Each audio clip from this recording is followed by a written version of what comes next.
I don't believe that violence in the media is equal to violence in real life. I think that to a degree, violence in the media contributes to violence in real life, but not as much as some of the experts say. It's an interesting question whether violence in the media contributes to violence in real life. There have been studies that show a correlation between the two.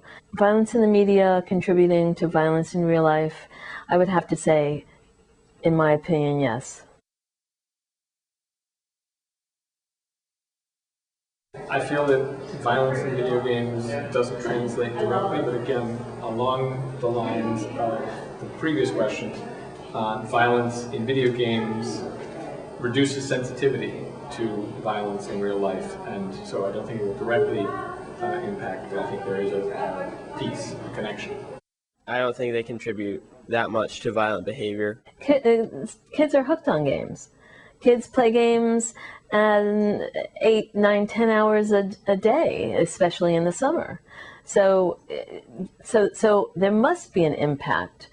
And I see that students who do a lot of violent games are more aggressive.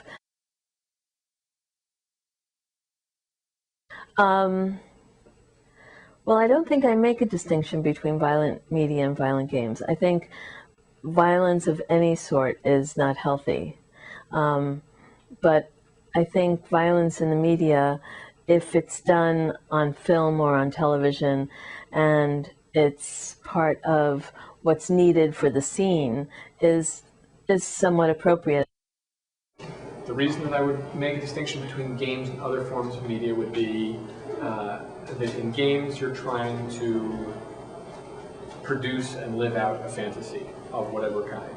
And in the other media, there are numerous lines of distinction between entertainment, news, reality. In games, it's clear from plugging it in and putting it on that you are in a non-real situation, and thus that's a distinction.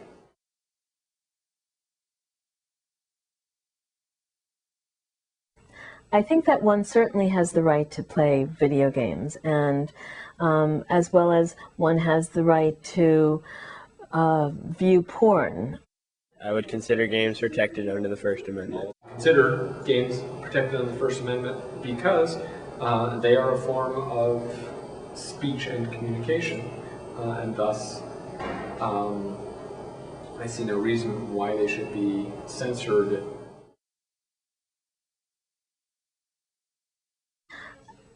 Well, I think banning anything is a very dangerous territory and a slippery slope. Because when you start banning, who is the judge, and who am I to say what's to be banned and what the cutoff of being banned is? There are lines. There are things that I would feel that certain types of games should be restricted and limited, but those would be the kinds of games that similarly would be restricted and limited were they needed. I would support banning very excessively violent games. The basis underneath the game is that it is fantasy as opposed to other kinds of speech which fall on the spectrum of reality and fantasy, somewhere in there.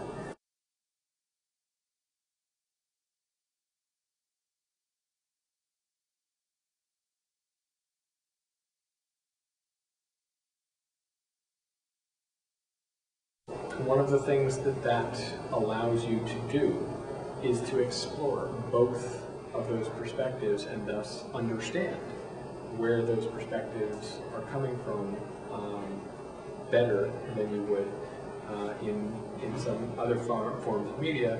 The intention is just to tell a story or elicit whatever the reaction is being that you want to elicit.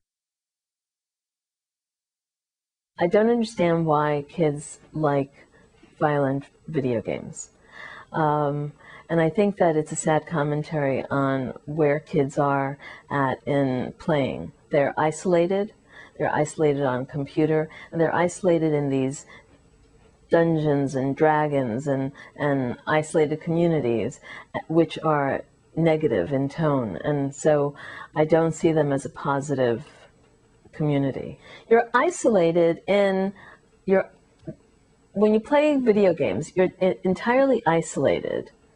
You don't have a shared experience, and you're not doing anything productive. You're just trying to beat something and or someone, and I just don't see how that violence can transfer to anything positive.